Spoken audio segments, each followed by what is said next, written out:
नमस्कार दोस्तों, जैसा कि आपको पता है हम लोग सिंपल हार्मोनिक मोशन के क्वेश्चंस को डिस्कस करने की कोशिश कर रहे हैं। ठीक है, ये वीडियो थोड़ा लंबा हो सकता है बट आपके काफी काम का होगा। आप इसे जरूर कवर करें और अपनों को शेयर करें। ठीक, इस समय अगर आप इसे शेयर करेंगे तो निश्चित रूप से मुझे भी बेहतर लगेगा और मेरे लिए भी हेल्प होगी, मैं ये कह सकता हूं। ध्यान दीजिएगा। चलिए, क्वेश्चन के थ्रू सभी लोग थोड़ा बहुत आप जानते हैं इसलिए मैं कह सकता हूं। ठीक, आइए जरा ध्यान देते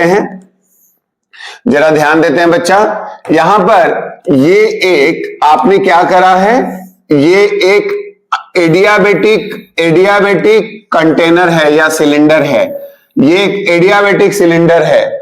तो जब आप एडियाबेटिक सिलेंडर की बात करते हैं, इसका सीधा सा मतलब ये हो जाता है कि किसी भी तरह का कोई हीट एक्सचेंज यहां पर होने वाला नहीं है। तो यहां पर ये जो एडियाबेटिक सिलेंडर है, तो मैंने कहा ये एडियाबेटिक सिलेंडर, तो यहां पर ये एडियाबेटिक सिलेंडर है। और अगर ये एक एडियाबेटिक सिलेंडर है तो जिसका मास m के, यहां पर और एक पिस्टन है आपके पास। ठीक, तो यहां पर एक पिस्टन है, एडियाबेटिक सिलेंडर है और ये बात यहां पर है। ठीक, इसके अंदर एक गैस फील्ड है जिसका प्रेशर P0 के बराबर है और यहां पर वॉल्यूम V0 के बराबर है। ठीक है बच्चा, पहले इस क्वेश्चन को बहुत अच्छे से समझें। हम लोग हर बात की क्लैरिटी की कोशिश करेंगे, चीजों को समझने का प्रयास करेंगे। फॉर एग्जाम्पल, ये एक एडियाबेटिक क्या था, सिलेंडर है। यहां पर क्या है, पिस्टन है जिसका मास यहां पर m के बराबर हो गया। तो m is the mass of that cylinder या piston. So mass of the piston, so if you say m is nothing but the mass of the piston and a is the area of the cross section, correct? So area of the cross section, ठीक।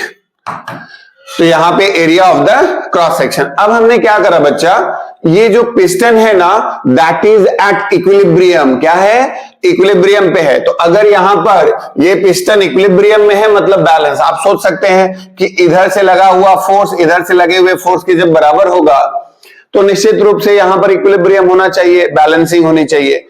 तो जब balancing होगा तो ये हिलेगा नहीं। लेकिन अगर मैं मान लेता हूं कि इसको मैं थोड़ा सा डिस्प्लेस कर देता हूं, क्या करता हूं बच्चा, डिस्प्लेस कर देता हूं। तो अगर मैं इससे डिस्प्लेस करता हूं तो इस सिचुएशन में यहां पर ये ऐसा हो जाएगा, गैस एक्सपैंड कर गई। और जैसे ही गैस एक्सपैंड करेगी क्या होगा आप मुझे बताएं। इस सिचुएशन में ये जो पिस्टन था थोड़ा मूव कर गया, आपने हल्का सा इसे डिस्प्लेस कर दिया और जैसे ही आपने इसे डिस्प्लेस किया यहां पर पिस्टन का डिस्प्लेसमेंट हुआ यहां पर, उस सिचुएशन में गैस एक्सपैंडेड हो चुकी है, प्रेशर डिक्रीज हो जाता है। क्या होगा बच्चा, प्रेशर डिक्रीज हो जाएगा। अगर आप इस पिस्टन को पर्टिकुलरली समझने की कोशिश करें तो आपको बात समझ में आएगी। यहां वाला प्रेशर अभी भी क्या है, बाहर एटमॉस्फेयर। बाहर कौन सा प्रेशर है, एटमॉस्फेयर। बाहर कौन सा प्रेशर है, एटमॉस्फेयर, एटमॉस्फेरिक प्रेशर है बाहर, करेक्ट। और अंदर पिस्टन में गैस एक्सपैंड कर गई तो इसलिए प्रेशर एटमॉस्फेयर से क्या हो गया, कम हो जाएगा, है ना। क्योंकि जब गैस एक्सपैंड करती है तब उस सिचुएशन में प्रेशर घट जाता है। ठीक, बहुत बढ़िया। जब प्रेशर घटेगा तो एक प्रेशर डिफरेंस आ जाएगा ना बच्चा। इसका मतलब इस प्रेशर डिफरेंस की वजह से एक फोर्स जनरेट होगा, वही फोर्स इस बॉडी को रिस्टोर करवाने की कोशिश करेगा। तो हमने क्या बोला था बार बार आपसे, हमने एक ही बात कही थी कि जब भी कोई बॉडी ऑसिलेटरी मोशन डील करता है तब उस सिचुएशन में हमें एक ऐसे फोर्स की जरूरत होती है जो उस बॉडी को ऑसिलेट करवा रहा हो या उसको रिस्टोर करवा रहा हो, करेक्ट। तो यहां पे कौन सा होगा बच्चा। अब मान लेते हैं सर, मैं आपकी बात मान गया, मान लो सर गैस कंप्रेस्ड हो जाती तो क्या होता सर, अगर ये पिस्टन यहां आ जाता तब क्या होता सर, तब गैस कंप्रेस्ड होती बच्चा। और जब गैस कंप्रेस्ड होती तब उस सिचुएशन में अगर आप इस पिस्टन को देखें तो अभी भी बाहर कौन सा प्रेशर है, एटमॉस्फेरिक। गैस जब कंप्रेस्ड हो चुकी है गैस तो यहां अंदर का प्रेशर क्या होगा, बढ़ जाएगा। अभी भी क्या होगा, तो अब अंदर का प्रेशर ज्यादा है, बाहर का प्रेशर कम। इससे क्या लगेगा, धक्का बाहर की तरफ ढकेलेगा।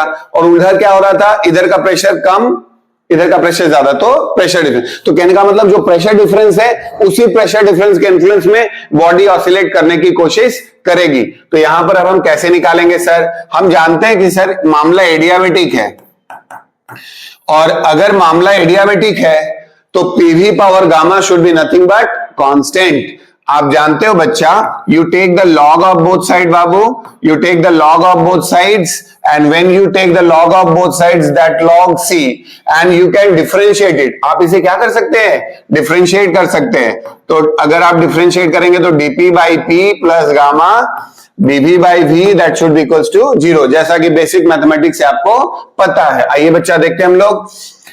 अगर यहां हम लिखेंगे dp by P is equals to minus of gamma dv by V, correct. हमने क्या बोला था, मुझे रिस्टोरिंग फोर्स चाहिए। क्या चाहिए, रिस्टोरिंग फोर्स चाहिए। तो इसका मतलब dp is equals to minus of gamma p naught v naught into dv। dv कौन सी चीज है, जो पिस्टन डिस्प्लेस हुआ होगा बच्चा, ये जो पिस्टन थोड़ा सा डिस्प्लेस हुआ है उसको हम क्या लिख सकते हैं, area into that displacement, a into X, correct. तो dp बराबर क्या होगा बच्चा, minus of gamma p naught v naught area into X, correct. आप अगर यहां फोर्स रिस्टोरिंग लिखते हैं divided by area is equals to minus of gamma p naught by v naught into a into X. तो यहां से अगर आप F रिस्टोरिंग फोर्स की बात करते हैं तो minus of P naught into A square by V not into X. बोले सर काम तो बन गया, बोले हाँ एकदम बन गया बच्चा। तो यहां जैसे आप इसे कवर करेंगे, अब देखिए F इज प्रोपोर्शनल टू क्या हो गया, minus X. F is proportional to क्या हुआ, माइनस एक्स। और मैंने क्या बोला था, जब भी कभी किसी का टाइम पीरियड लिखना हो तो m बाई के लिखते हैं, gamma P not A square V naught, है ना। मैंने बताया था आपको कैसे लिखना होता है टाइम पीरियड, बताइए मुझे। तो m बाई के, m बाई के, m बाई के का मतलब क्या हुआ, कोएफिशिएंट ऑफ x। यहां पे कोएफिशिएंट ऑफ x कितना है, gamma P not A square V naught, correct. तो ये होगा आपका टाइम पीरियड, करेक्ट। आप एकदम ध्यान से समझिएगा, मैंने क्या बोला एक बार फिर से समझते हैं, कोई प्रॉब्लम नहीं। यहां पे क्या हुआ, ये पिस्टन है, पिस्टन कहां है, इक्विलिब्रियम में है। अगर पिस्टन इक्विलिब्रियम में है बच्चा और हम हल्का सा डिस्प्लेस करेंगे तो प्रेशर बढ़ गया, बाहर का प्रेशर घट गया, प्रेशर डिफरेंस आएगा। तो ये प्रेशर डिफरेंस इसको इधर पुश करने की कोशिश करेगा, बॉडी मेन पोजीशन पे आएगी, बॉडी के पास वेलोसिटी होगी, बॉडी रुकेगा नहीं, बॉडी रुकेगा नहीं, बॉडी इधर आ जाएगा, गैस कंप्रेस्ड हो जाएगी, फिर प्रेशर बढ़ जाएगा, फिर प्रेशर डिफरेंस जनरेट होगा, और ये जो प्रेशर डिफरेंस जनरेट होगा उसी प्रेशर डिफरेंस से रिस्टोरिंग एजेंट आएगा। इसका मतलब ये हुआ कि मुझे बस ये ऑब्जर्व करना है कि PV power gamma is equals to constant. आप जानते हैं लॉग लेके डिफरेंशिएट करना है। जैसे आप इसे डिफरेंशिएट करोगे dp by P plus gamma db by V equals to 0। यहां पे क्या होगा, dp by P equals to minus db by V. अब ये dv को क्या लिख सकते हैं, a इंटू एक्स। dv को क्या लिख सकते हैं, a इंटू एक्स। जैसे आप a इंटू एक्स यहां लिखोगे तो अपने आप फोर्स रिस्टोरिंग आ जाएगा, minus of gamma P not A square by V not into X. So F is proportional to what, minus of X. F is proportional to what, minus of X. So M by K is the coefficient of X. Put करेंगे, time period आएगा। मुझे लगता है ये question आपको समझ में आया होगा बच्चा, बहुत बढ़िया। चलिए थोड़ा और बात करते हैं। मैंने कहा कि मान लेता हूं कि जैसा कि आप यहां पर देख पा रहे हैं कि किसी भी बॉडी को अगर हमने किसी ग्रेविटेशनल फील्ड में, इलेक्ट्रोस्टैटिक फील्ड में रखा हुआ है और बॉडी इक्विलिब्रियम में है, इक्विलिब्रियम का मतलब होता है balance of all the forces, correct.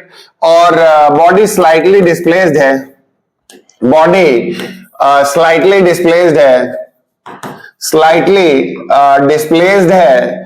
तो अगर बॉडी स्लाइटली डिस्प्लेस्ड होगी बच्चा, तब उस सिचुएशन में मुझे इसका टाइम पीरियड बताना है। बड़ा पॉपुलर क्वेश्चन है, पोटेंशियल एनर्जी का फंक्शन दिया होता है और आपको यहां पर टाइम पीरियड बताना पड़ता है। तो आप कुछ नहीं करेंगे, आप जानते हैं कि पोटेंशियल एनर्जी एक कंजर्वेटिव फील्ड है और कंजर्वेटिव फील्ड का डेफिनेशन क्या होता है, F equals to minus of D U by D X. और अगर हम यहां पर इसे डिफरेंशिएट करने की कोशिश करेंगे बच्चा, तो ये होगा this much minus of U not में बाहर ले चुका हूं, differentiation of cos alpha x, correct. Now you can listen it, yes ध्यान देना।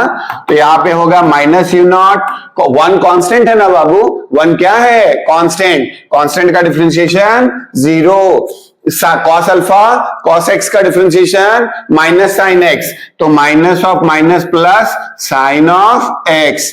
सर हमें बताया गया कि जो भी कोफिशिएंट ऑफ एक्स होता है चेन रूल में उसे क्या करते हैं, मल्टीप्लाई ही कर देते हैं। हाँ बच्चा, तो F is equals to minus of U naught into alpha, और साइन का डिफरेंशिएशन अगर एंगल बहुत छोटा हो तो अल्फा एक्स लिखा जा सकता है, but this is only true for what, small angle. Correct, बहुत अच्छे। सर इसका मतलब f is equals to minus of U nought square alpha into X, बोले यस।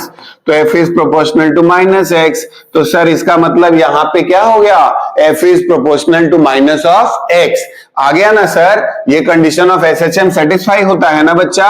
हाँ sir, condition of SHM satisfy हो रहा है, f is proportional to minus of x, so it means that t is equals to 2 pi root over of m by k, k का मतलब क्या होगा, u not square, ये होगा time period. Correct, इसका मतलब पोटेंशियल एनर्जी दिया रहेगा, बड़े आपसे डिफरेंशिएट करेंगे, डिफरेंशिएट करने के बाद हम लोग उस टाइम पीरियड को कैलकुलेट कर सकते हैं। ठीक है, तो चलिए हमने कहा कि रिवीजन कर रहे हैं तो हम लोग थोड़े और क्वेश्चंस पे बात कर लेते हैं बच्चा, ध्यान दीजिएगा। जैसे मान लेता हूं ये हमारा अर्थ है, करेक्ट, और अगर ये हमारा अर्थ है बच्चा, तो अर्थ के ना डायमेट्रिक पोर्शन से हमने एक टनल लिया, अर्थ के डायमीटर के अलोंग हमने एक टनल पास कराया, और यहां पर हमने क्या करा कि एक बॉडी को लिया और इस बॉडी को यहां मेन पोजीशन माने एक सेंटर पे रखा हुआ था। ठीक, सेंटर पे रखने के बाद हमने इस तरफ इसको डिस्प्लेस कर दिया। करेक्ट, तो हमने इस तरफ क्या कर दिया, डिस्प्लेस कर दिया। डिस्प्लेस करने के बाद जब हम इसे डिस्प्लेस करेंगे तब उस सिचुएशन में इसका टाइम पीरियड क्या होगा, ये मुझे यहां पर बताना होता है कि इसका टाइम पीरियड क्या होगा। तो जैसे ही आप इसे यहां से डिस्प्लेस करेंगे तो उस सिचुएशन में बॉडी उधर जाएगी, उस सिचुएशन में बॉडी उधर जाएगी, तो उस सिचुएशन में बॉडी उधर जाएगी। तो जैसे ही बॉडी को हम डिस्प्लेस करेंगे तो स्लाइड डिस्प्लेसमेंट की सिचुएशन में हमें इसका टाइम पीरियड बताना है, हमें इसका क्या बताना है, टाइम पीरियड। करेक्ट, तो आइए जरा देखते हैं यहां पर हम जैसे इस बॉडी को डिस्प्लेस करेंगे, जैसे इस बॉडी को यहां पर हम डिस्प्लेस करेंगे तो उस सिचुएशन में मान लेता हूं बॉडी यहां पर आ गई। करेक्ट, बॉडी यहां पर आ गई। करेक्ट, तो जैसे इसे हम यहां से एक होता हुआ सर्कल ड्रॉ करेंगे, तो आपको बताया हुआ पहले ग्रेविटेशन में, आपको ये बात पता है, you know what, gravitational field is directed towards the center, gravitational field is directed towards the center. In that situation, if that force you think about, इसका मतलब है कि इस पर जो ग्रेविटेशनल फोर्स होगा वो सब समय सेंटर की तरफ होगा। और आपको पता है ग्रेविटेशनल फोर्स कितने के बराबर होता है, बताइए तो, field intensity into the mass of the body.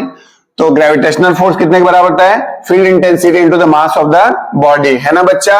आपने ग्रेविटेशन में पढ़ा हुआ है, आपने पढ़ा हुआ है कि ग्रेविटेशनल फील्ड इंटेंसिटी कितना होता है, कितना होता है बच्चा, minus of gm by R cube into X. ये है gravitational field inside the sphere, minus of gm by R cube into x। Correct, now if I just multiply m over here, बहुत अच्छे, तो सर क्या आया, minus of gm x by R cube into so sir आ गया, बोले कौन, f is proportional to minus x, so that condition of SHM is what, satisfied, condition of SHM is what, satisfied, yes। तो बच्चा अब हम क्या करेंगे, टाइम पीरियड निकालने की कोशिश करेंगे, बताओ क्या करना चाहिए मुझे यहाँ पर।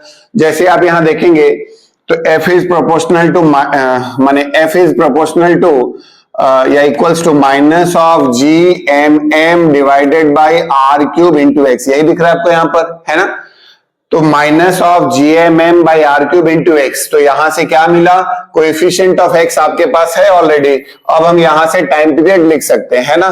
तो t is equals to 2 pi root over of m by K gmm divided by R cube, ये कट जाएगा, तो t बराबर क्या होगा, 2 pi root over of R cube by gm। This is the time period in case of that pen, माने अगर body को अंदर रखा गया है। मैं एक और बात बता देता हूं आपको, तो जैसे याद रखना क्या करना है हमें, यहां पर ग्रेविटेशनल फोर्स उसको पुल करने की कोशिश करेगा, करेक्ट, और पुल करेगा तो आएगा, फिर यहां आएगा तो वेलोसिटी होगी, रुकेगा नहीं, तो ये बॉडी फिर यहां चला आएगा, फिर इसको ये खींच के ले आएगा। इस तरीके से बार बार बार बार बार बार क्या करेगा, ये उस पर्टिकुलर पॉइंट के अबाउट ऑसिलेटरी मोशन डील करेगा। क्या करेगा, ऑसिलेटरी मोशन डील करेगा। इस तरह से यहां पर अगर आप देखें तो आप समझ सकते हैं। थोड़ा और बात कर लेता हूं, चलिए इस क्वेश्चन को हम लोग फिनिश करेंगे, है ना। थोड़ा कभी कभी क्या होता है बच्चा कि मान लीजिए आपने क्या करा कि जो टनल है ना, या जो हमने बनाया ना टनल, वो डायमेट्रिक एक्सिस से पास नहीं कर रहा है। तो if that tunnel is not passing through the diametric axis, यहां से पास कर रहा है, करेक्ट, उस सिचुएशन में भी टाइम पीरियड सेम ही होता है। अब कैसे होता है थोड़ा मैं आपको बताता हूं। मान लो मैंने यहां पे बॉल को रख दिया और बॉडी थी यहां पर, ठीक, और इससे मैंने हल्का सा यहां पर डिस्प्लेस कर दिया बॉडी को इस तरफ। तो जैसे ही इस बॉडी को इस तरफ डिस्प्लेस किया होगा तो ये बॉडी यहां आ जाएगी, है ना। तो आपको ये पता है कि बॉडी को क्या होगा, अर्थ खींचता है ना, अर्थ अपने सेंटर की तरफ खींचता है, ठीक। तो यहां पर इस बॉडी को ये अर्थ अपने सेंटर की तरफ खींचेगा, करेक्ट। और जैसे ही यहां पर आप लेंगे, तो जैसे ही आप यहां पर लेंगे तब उस सिचुएशन में आपको यह बात मालूम है कि एक रिस्टोरिंग फोर्स होगा, तो F का एक कंपोनेंट होगा इस तरफ जो उसे रिस्टोर करवाने की कोशिश करेगा, और वो कौन होगा, F cos थीटा। क्यों, क्योंकि cos का कंपोनेंट अलोंग द टनल है, cos का कंपोनेंट अलोंग द टनल है। इस तरह से रिस्टोरिंग फोर्स। लेकिन फिर वही बात मैंने कहा कि अर्थ अब हर चीज को अपने सेंटर की तरफ खींचते। बच्चा ध्यान देंगे, F restoring is equals to minus of F cos theta. तो माइनस ऑफ F को हम क्या लिखेंगे बताइए, field intensity into the mass, field intensity into the mass. तो यहां हो गया into cos of theta, I into m that is cos of theta. तो minus of I into m cos of theta. इसका मतलब क्या हुआ, यहां पर I का वैल्यू क्या लिखेंगे, GM divided by R cube into centre से डिस्टेंस लिया जाता है बच्चा, और ये सेंटर से डिस्टेंस हमने कितना मान लिया, y। तो ये वाला क्या मान लिया, y, करेक्ट। तो उस सिचुएशन में यहां पे हो जाएगा y cos थीटा की वैल्यू। आप इस ट्रायंगल को थोड़ा सा ऑब्जर्व करिए, ये थीटा, ये x, ये y, तो इसका मतलब x बाई y। ये क्या हो गया, कैंसिल। बोले बहुत बढ़िया sir, minus of GM by R cube into x। So what is there now, f is proportional to minus of x। ये कंडीशन सेटिस्फाई हुआ या नहीं, हाँ हुआ ना सर। तो इसका मतलब t बराबर क्या होगा, 2 pi root over m by that coefficient of x। क्या होगा, कोएफिशिएंट ऑफ x बच्चा। तो कितना है कोएफिशिएंट ऑफ x बताएं मुझे, gm बाई आर क्यूब, ऊपर चला गया है ना बच्चा, ये कैंसिल आउट हो जाएगा।